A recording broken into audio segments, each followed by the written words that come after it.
오늘 우리에게 주신 하나님의 말씀은 사도행전 16장 11절에서 15절입니다.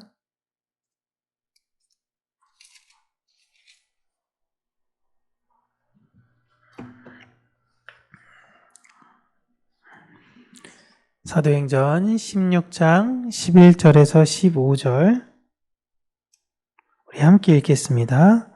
우리가 드로아에서 배로 떠나 사모드라게로 직행하여 이튿날 네아폴리로 가고 거기서 빌립보에 이르니 이는 마게도니아 지방의 첫 성이요 또 로마의 식민지라.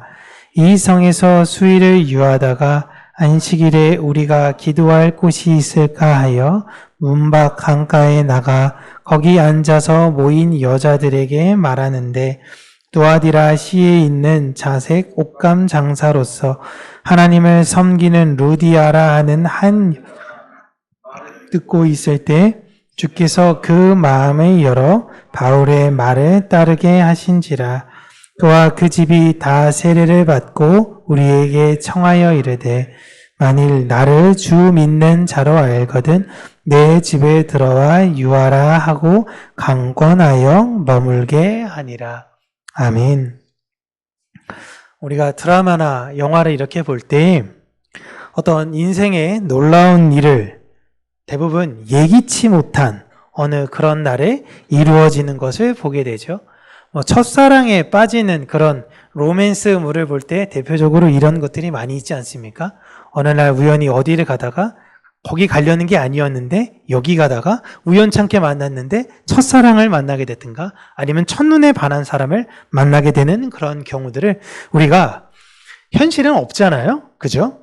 영화나 드라마에서만 종종 보면서 대리만족을 하고 있습니다.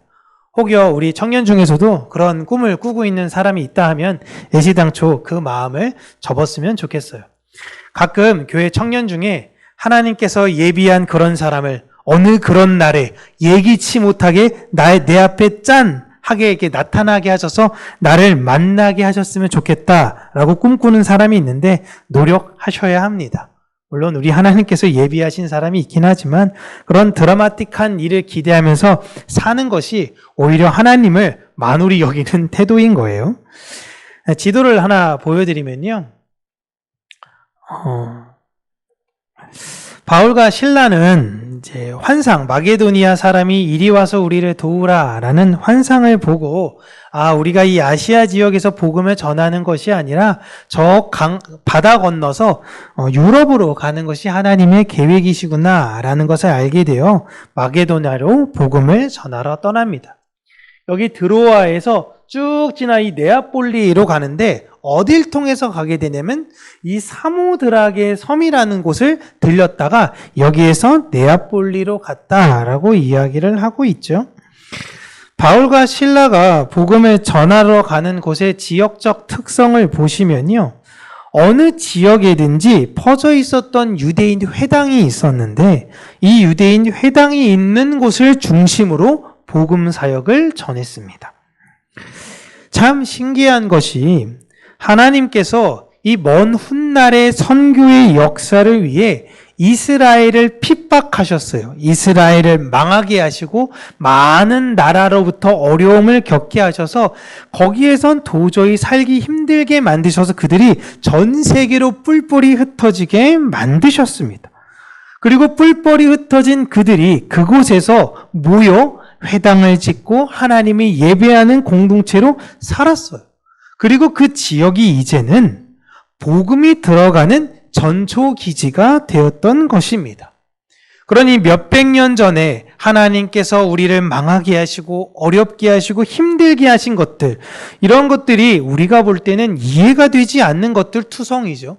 하나님을 믿는다고 하면 인생이 잘 풀리고 잘 돼야 되는 것 같은데 왜 어려움을 하나님께서는 주시는 것인가? 물론 그들이 하나님의 뜻대로 잘 순종하지 않았기 때문에 하나님께서 그들에게 어려움을 주신 것이지만 하나님께서는 그들의 악함마저도 선하게 치환하셔서 하나님의 뜻을 이루어 가시는 것을 우리는 보고 있는 것입니다.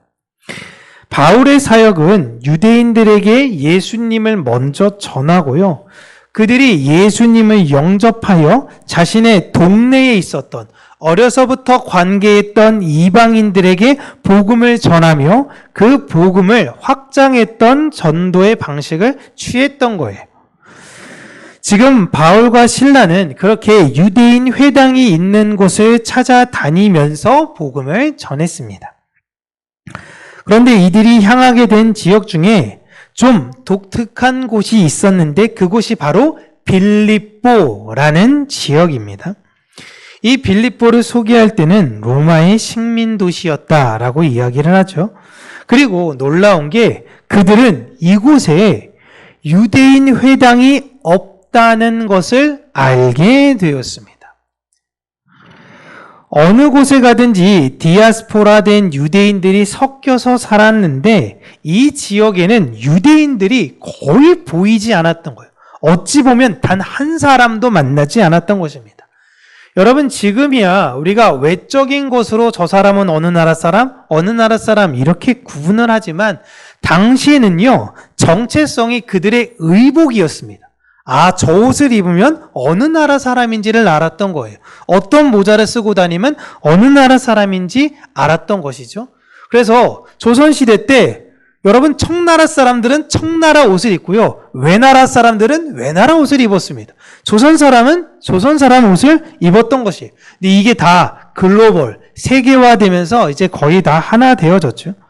그런데 유대인 복장을 입은 사람이 이 빌립보 지역에 한 사람도 보이지 않았던 것입니다.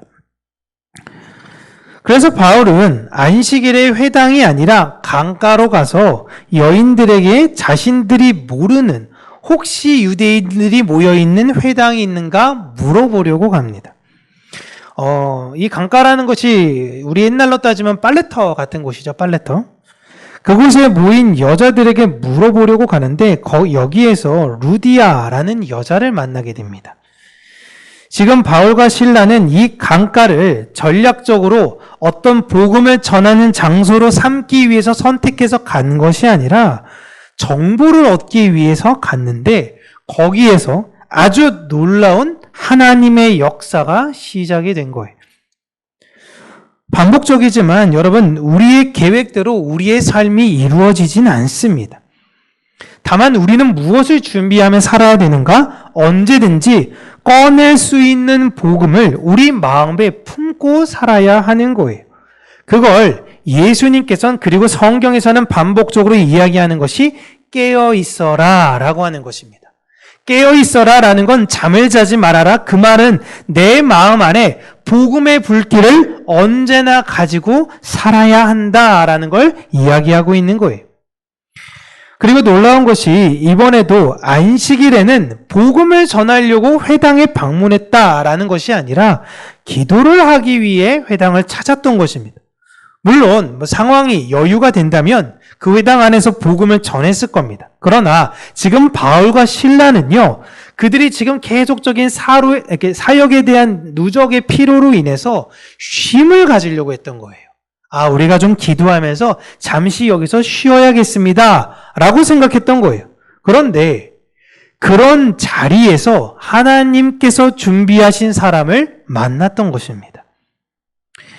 강가에서 만난 이 루디아라는 여인은요, 두아디라시 출신의 자색 옷감 장사로서 하나님을 공경하던 여자라고 소개하고 있습니다.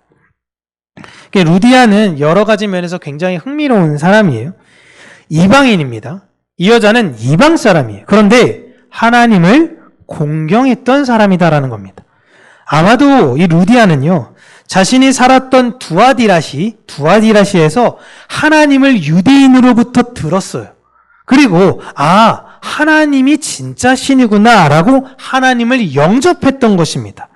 그렇게 하나님을 믿었던 사람인데 장사를 위해서 지금 빌립보에서 터를 잡았던 거예요. 그런데 이 빌립보에는 유대인 회당이 없으니까 하나님을 믿는데 너무 외로움으로 신앙적 갈증을 가지고 있었던 사람이다라고 지금 이렇게 이야기하고 있는 것입니다. 그렇게 루디아가 강가에 있을 때에 바울과 실라가 회당을 찾게 되는 모습을 우연찮게 보게 된 거예요.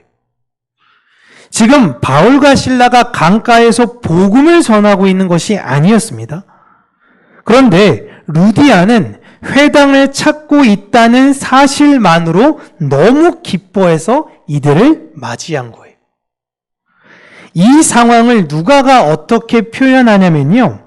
주께서 그 마음을 열어 바울의 말을 따르게 하신지라 라고 하고 있습니다. 루디아에게 이루어진 역사는 루디아가 믿음이 있어서 루디아가 능동적으로 무언가를 먼저 한 것이 아니라 하나님께서 그 사역을 시작하신 것이다 라고 이야기하고 있어요. 이런 놀라운 사역의 시작은 아주 특별하게 계획했던 이번 안식일에 성령께서 오셔서 모두를 뒤집어 주세요 라고 했던 특별한 날이 아니라 모두에게 있어 평범한 어느 그런 날이었던 것입니다. 여러분, 역사는 은밀하게 이루어지면서요. 그 날은 사실 인간이 계획조차 할 수가 없는 날에 이루어집니다. 우리가 흔히 부흥회, 어떤 무슨 사경회 이런 날짜를 정하고 성령님, 하나님 이 시간에 역사해 주셔서 우리의 마음을 감화시켜 주시옵소서 라고 간구하고 많은 이들이 눈물로써 울부짖으면 마치 그 부흥회나 사경회가 성공했다라고 생각하고 사료합니다. 그러나 하나님의 그 역사는요, 눈에 보이게 일어나는 것을 넘어서 인간이 계획조차 할 수 없는 그날, 아주 은밀한 그날 그 사람을 찾아오셔서 그 사람의 모든 마음의 생각과 판단을 뒤집으신다라는 것입니다.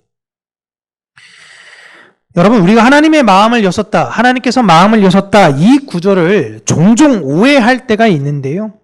이 말씀을 우리가 이렇게 생각할 때, 말씀을 좀 듣고 싶지 않은 사람도 억지로 데려다가 자리에 앉히면, 예배당에다 앉히면, 하나님께서 그 마음을 완전히 뒤집어 버리실 수 있을 거야, 라고 오해하기 쉽습니다.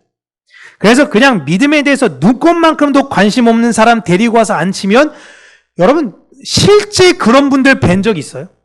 진짜 복음에 대해서 눈꼽만큼도 관심이 없는데 왔다가 변화된 분들. 저는 사실 간증으로는 막 듣긴 했는데 실제 제가 옆에서 경험한 분들 중에선 이런 분들이 거의 없었습니다. 물론 우리 하나님은 그렇게 하실 수도 있어요.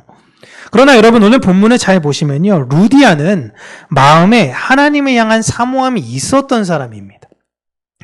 하나님은 들을 귀인 성령님을 통해서 하나님의 약속이신 예수님에 대한 복음을 전해주시죠. 누구를 통해서요?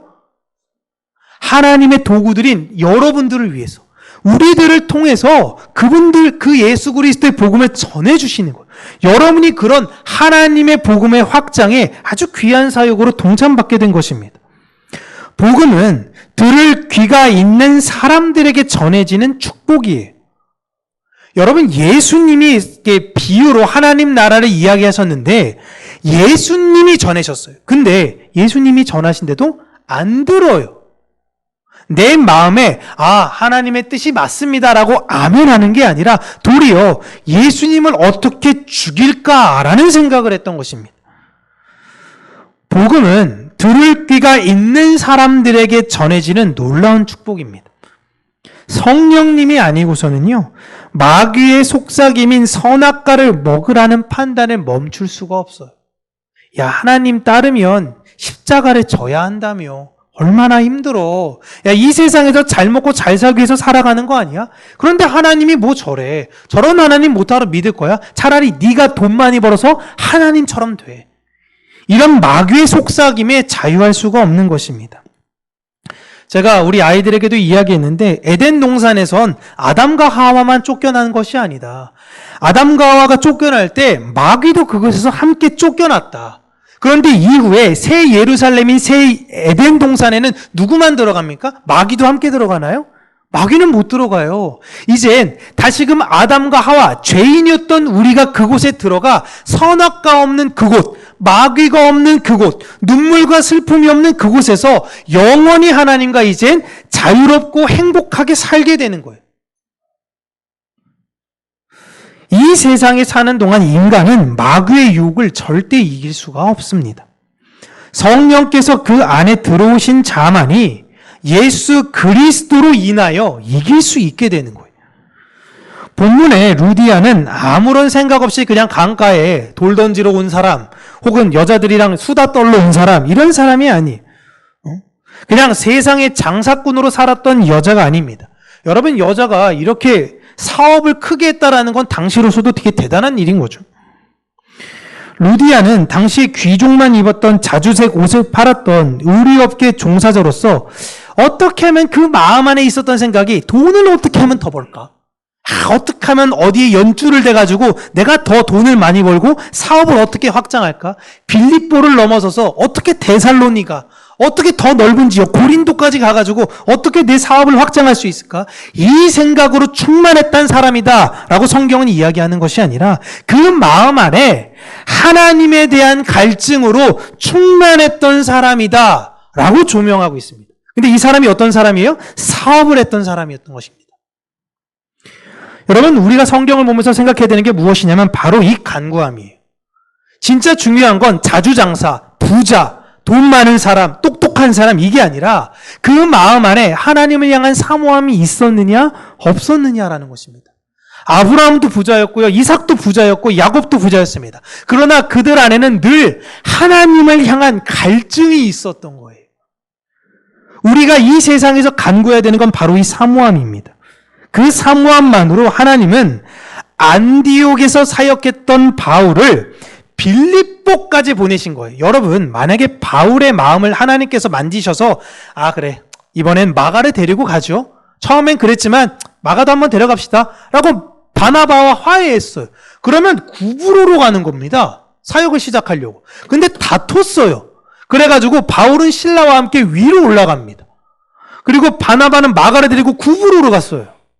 그래서 만나게 된 게 누구예요? 빌립보에서 루디아를 만난 거예요. 여러분, 어떻게 인간이 이런 걸 다 계획하면서 이렇게 할 수 있겠습니까?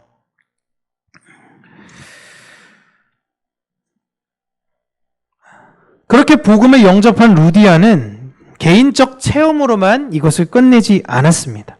자신과 자신의 집이 다 세례를 받은 것입니다.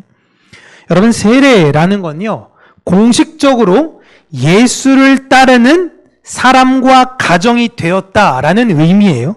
세례가 그 의미라고 말씀드렸죠. 세례는 세례를 한 그 주체자의 모든 뜻을 따라가겠다라는 뜻이에요. 그래서 세례 요한이 세례를 줬을 때 세례를 받은 사람들이 뭐냐면 세례 요한이 가르친 당신의 가르침을 우리는 따라가겠습니다. 우리 어떻게 살까요? 옷 2벌 있어? 그러면 1벌 줘. 너 뭐가 괜찮으면 너 그거 나눠줘. 이런 세례 요한의 가르침을 따라가겠습니다라는 것을 그냥 마음으로만 하는 것이 아니라 내가 사람들 앞에 공표하겠다라는 게 세례였어요. 교회에서 세례를 받게 되는 건 목사님의 뜻 따라 살아가겠습니다가 아니에요. 목사는 그냥 도구일 뿐이에요. 목사를 통해 주시는 성부와 성자와 성령의 뜻을 따라 살겠다라는 고백입니다. 루디아가 이 세례를 받은 거예요. 이제 세상에서 나는 예수 믿는 사람입니다. 십자가를 따라가는 사람입니다. 라는 것을 드러낸 거예요. 이게 세례입니다. 여러분, 하나님은 예배당에만 계시지 않습니다. 하나님의 역사는 지금 강가에서 이루어지고 있습니다. 루디아가 세례를 받은 의미는 교회 다니니까 때가 돼서 받은 것, 그런 의미인 것이 아니에요. 이제 나는 나를 위해서 사는 것이 아닌 예수로 살겠다라고 고백한 다짐입니다. 루디아가 지금 그런 고백을 한 거예요. 요즘 세례가 너무 가치가 너무 떨어졌는데 세례는 이런 무거운 가치를 갖고 있는 거예요. 그래서 여러분, 성찬식을 어떤 사람들만 해요? 세례를 받은 분들만 하는 거예요. 근데 우리가 세상 살다 보면 자꾸만 잊어요. 돈이 좋지, 명예가 좋지, 지식이 좋지, 좀 내가 내 연줄로 어떻게 좀 해봐야겠다, 내가 이거 가지고 어떻게 좀 해봐야겠다, 이런 생각이 있을 때 성찬을 할 때마다 무슨 생각하는 거예요? 하나님, 내가 자꾸만 내 연약함으로 말미암아 세상을 따라 살려고 하네요. 하나님, 나의 연약함을 불쌍히 여겨주세요 하면서 오늘도 나는 예수로 살겠습니다라는 다짐이 성찬이었던 거예요. 그럼 여러분, 이제 예수를 따르기로 결정을 했습니다. 그럼 이제 루디아는 어떻게 해야 됩니까? 이제 신학교를 가야겠나요? 이제 기도원에 들어가고 이제 밤낮 주야로 부르짖어야 돼요? 모든 사업 다 접어야 됩니까? 그게 아니에요. 루디아는 앞으로도 계속 의류 사업을 할 겁니다. 앞으로도 많은 사람들은 계속 만날 거예요. 이 차이는 없습니다. 달라지는 게 있다면요, 루디아만 달라진 거예요. 나는 예수의 십자가를 믿는 사람이라는 것. 예수께서 지신 그 십자가를 내가 함께 지고 사는 인생이라는 것을 이젠 루디아는 고백하며 사는 것입니다. 그렇게 루디아의 가정은 빌립보 지역에 복음을 전하는 시작점이 되어집니다. 빌립보에 도착했던 바울과 실라는 사실 처음에 얼마나 당황했겠습니까? 야, 유대인들이 다 흩어져서 회당이 없는 지역이 없었는데 빌립보에는 회당이 없던 거예요. 처음 겪는 일입니다. 야, 그럼 우리 어디서 기도하고 어디서 사역을 준비해야지? 라고 다소 답답함을 느꼈을 거예요. 여러분, 하나님이 분명히 환상을 주셔서 마게도니아로 넘어오라 그랬잖아요. 그래서 순종해서 마게도니아로 넘어갔는데 회당이 없어요. 이게 무슨 당황함입니까? 하나님의 뜻대로 순종했으면 탁탁탁탁탁 이루어져야 되잖아요. 하나님의 뜻에 순종했더니 시작부터 막힌 거예요. 야, 이거 뭐야? 하는 거예요. 어디로 가서 기도해야 되지? 어디로 가서 쉬어야 되지? 어디로 가서 복음을 전해야 되지? 어떤 사역을 해야 할지 하는 거에 있어서 모든 것에서 막연할 수 있었을 것입니다. 여러분, 우리의 인생 또한 그럴 수 있어요. 하나님을 따라간다라고 생각하는데 우리 인생이 뭔가 탁탁 풀리는 게 아니라 막혀있는 것처럼 느낄 때가 있습니다. 그런데 그 막힘이 다른 만남을, 놀라운 역사를 위한 하나님의 예비하심이에요. 우리는 회당을 찾고 있지만 하나님은 우리를 강가로 인도하십니다.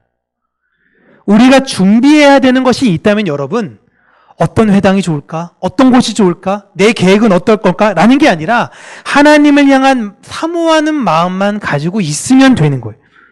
바울은 복음은 언제나 전도라는 것을 통해 사람에게 전해진다라고 이야기합니다. 그리고 이 방법은 굉장히 미련한 것 같아 보여라는 것입니다. 이게 무슨 말이냐면 전도할 때 여러분 어떻게 하는 게 좋을 것이냐? 당시 로마론요, 사람을 일단 모읍니다. 사람을 큰 광장에다 모으든가 아니면 여러 그 사람들이 모일 수 있는 그곳에 가서 유력한 사람이 연설을 해요. 그리고 그들의 뛰어난 수사학으로 그들에게 감동을 줍니다. 그렇게 해서 아주 적은 효율로 큰 이득을 얻는 게 합리적 방법이라고 생각했어요. 그래서 사도 바울이 하고 있는 이런 방법은 당시의 고린도 교인들이 볼 때도 너무 미련해 보였던 거예요. 사람을 일단 모아요. 그리고 전해요. 그럼 그 사람들이 감동받을 거 아닙니까? 그럼 그 사람들이 딱 퍼지게 해야지. 그렇게 전략을 짜야지. 어떻게 한 사람 한 사람씩 만나가면서 그런 방법을 씁니까? 라고 할 때 너희들이 볼 때 우리가 하고 있는 이 방법이 굉장히 미련해 보이지? 그런데 전도라는 게 하나님 나라가 확장이 너희들의 생각대로 그렇게 되는 게 아니라 놀랍게도 한 사람 한 사람 이 복음을 전하는 것을 통해 단계적으로 확장되어 가더라라는 이야기를 하고 있는 거예요.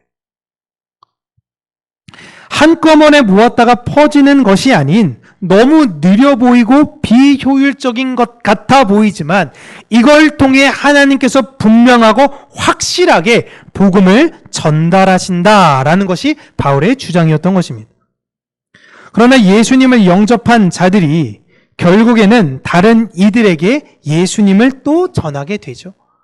내가 또 사람을 모으고 그런 게 아니라 내가 또 누군가에게 전하고 또 그 사람이 누군가에게 전하고 그렇게 한 사람 한 사람 혹은 여러 사람에게 복음을 전하면서 하나님께서 교회라는 공동체가 되게 하신다라는 것이죠.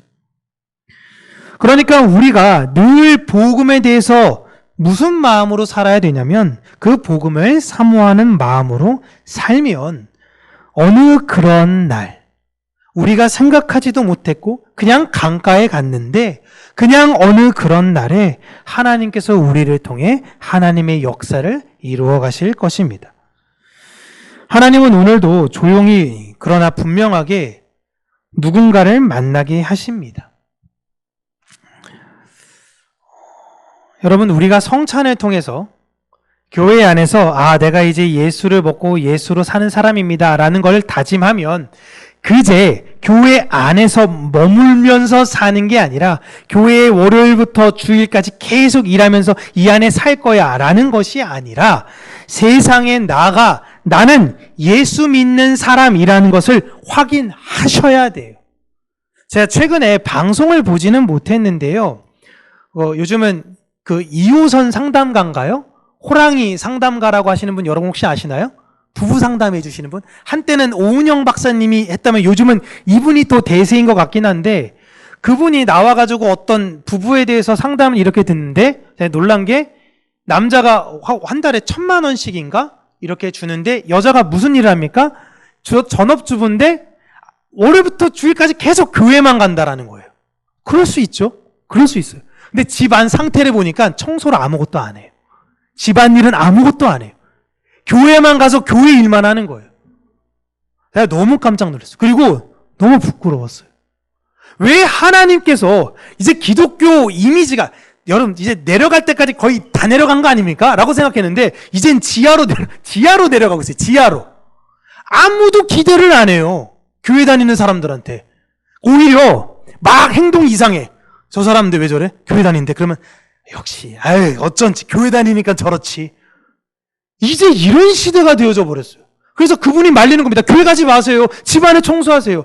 여러분 사진이 한 장 딱 찍혀졌는데 아이가 방에서 있고 집안이 다 지저분해진 거예요. 엄마는 교회 가 있고. 왜? 아니 나는 그 교회 내가 담임 목사면요 얼굴이 터져버릴 것 같아요. 부끄러워가지고. 그게 뭐예요? 성찬을 왜 했는데? 교회 안에서 왜 우리가 말씀을 듣는 건데? 이 안에서 확인받으려는 게 아니에요. 여기서 나가서 나는 예수 믿는 사람입니다 라는 걸 보이기 위해서 다시금 이 시간에서 다짐하는 겁니다. 여러분은 그렇게 하시면 안 됩니다. 네. 이 세상을 살 때 여러분 우리의 방향은요 진짜 막 복잡하고 교회에서 봉사해야지 하늘에 상급이 쌓이고 여러분 이렇게 다 믿지 마세요. 하나님께서 우리에게 원하시는 건 성경 66권 토대에서 딱 하나예요. 나를 기대하고 하나님을 기대하고 하나님을 사모했으면 좋겠다라는 거예요. 부모가 자녀에게 바라는 거 하나. 야, 너 나가서 돈 벌어가지고 나 호강시켜줘야 돼. 이런 부모는 여러분 그런 부모님도 계시지만 우리 하나님은 그런 부모님이 아니세요. 이 아이가 아이대로 잘 되는 것. 네가 얼마를 벌든 내가 너보다 돈 많아하는 거예요. 내가 너보다 돈 많아. 네가 얼마를 벌든. 근데 얘가 아빠가 이미 돈이 어마어마하게 부자인데 월급 타가지고 아버지 용돈 쓰세요. 이렇게 주는 거. 그게 귀여운 거죠. 귀여운 거. 그러니까 야 다음엔 더 벌어와라. 더 벌어라. 이게 아니라 됐다 이제 너 써라. 라는 거 아닙니까? 부모의 마음은 뭐예요? 네가 잘 되기를 원하는 거예요. 그리고 나를 내 마음을 알아주기를 원하는 것. 우리 하나님의 마음이 그거예요. 예수님을 사모하며 사랑하는 그 마음으로 살기를 원하시는 거예요. 그럼 내가 너에게 주는 그때에 그 사랑을 그 사람들에게 전해주면 돼. 지난주 제가 식사하실 때 하나님이 내 정체성이 예수로 사는 사람인 것을 잊지 않게 해주세요 라고 기도하면서 식사하시라라는 말씀 드렸죠. 그죠? 길게 기도할 필요 없습니다. 그냥 기도할 때 하나님 이것이 내 정체성입니다. 난 오늘도 예수를 먹습니다. 이러면 돼요. 아침에 눈 떴을 때 주님 오늘도 저는 예수로 살겠습니다. 근데 여러분 화도 내기도 하고 다투기도 하고 그래요. 근데 또 아침 먹을 때 하나님 다시금 내가 실수했네요. 예수로 살겠습니다. 또 하다 실수할 수 있어요. 점심 먹을 때 하나님 또 예수로 살겠습니다. 이렇게 기본적으로 하루에 5번 아침에 눈 뜰 때 밥 먹을 때 자기 전에 이렇게 여러분 마음을 계속 하나님을 향한 사모함으로 두세요. 그 고백만 진실하게 나오면 여러분 충분합니다. 진짜 충분해요. 다른 거 여러분 하실 필요 없어요. 딱 그것만 하시면 돼요. 하나님 오늘도 예수로 살게 해주세요. 예수로 살게 해주세요. 여러분 삶에 그렇게 살게 될 때에 어느 그러한 날을 하나님께서 주실 거예요. 그리고 우리는 누군가의 어느 그런 날을 위하여 오늘도 사모함으로 사는 것입니다. 하나님께서 그들의 마음을 여실 때 예수님의 사랑을 전하는 먼저는 이곳에 계신 세례교인들, 나는 이제 예수로 사는 사람들이야 라는 세례교인들, 그리고 평강교회 모든 분들이 그렇게 되어지시기를 주님의 이름으로 축복합니다. 기도하겠습니다. 참 좋으신 하나님 아버지, 이제 나는 나로 사는 것이 아닌 내 안에 예수로 사는 자가 되게 하여 주시옵소서. 이 세상 사람들을 부러워하며 내 안에 있는 끊임없는 외로움과 치열하게 살아가며 이 세상을 벗삼아 살아가는 것이 아니라 나의 영원하신 친구이신 예수 그리스도를 나의 벗삼아 이 세상을 살아가며 주께서 나에게 마련하신 어느 그러한 날이 되어졌을 때에 그들에게 내 사모하신 주님을 그들에게 전하게 하시고 그들과 함께 예수 그리스도로 인하여 기뻐하게 하여 주시고 그렇게 하루하루 그러한 삶을 살아갈 수 있도록 하나님 우리를 주장하여 주시며 인도하여 주시기를 간절히 간구하고 소원합니다. 완악한 마귀는 끊임없이 우리를 속이며 우리를 무너뜨리려고 하지만 그 소리에 우리의 귀를 기울이는 것이 아니라 우리 마음 안에 계신 성령님의 소리에 귀를 기울이며 그 사모함을 잃지 않고 살아가는 모든 자들이 되게 하여 주시고 우리에게 맡겨진 바 그 일에 최선을 다하며 하나님의 나라와 그의 영광을 위해서 한 걸음 한 걸음씩 지극히 작은 자에게 나에게 맡겨진 아주 사소한 것에서부터 하나님께 충성과 헌신을 하는 자들이 될 수 있도록 은혜에 더하여 주시옵소서. 모든 것에 언제나 자족의 마음을 잃지 않고 살아가는 우리 모든 평강교회 성도님들이 되어지기를 소원하옵고 살아계신 예수님 이름으로 기도합니다. 아멘.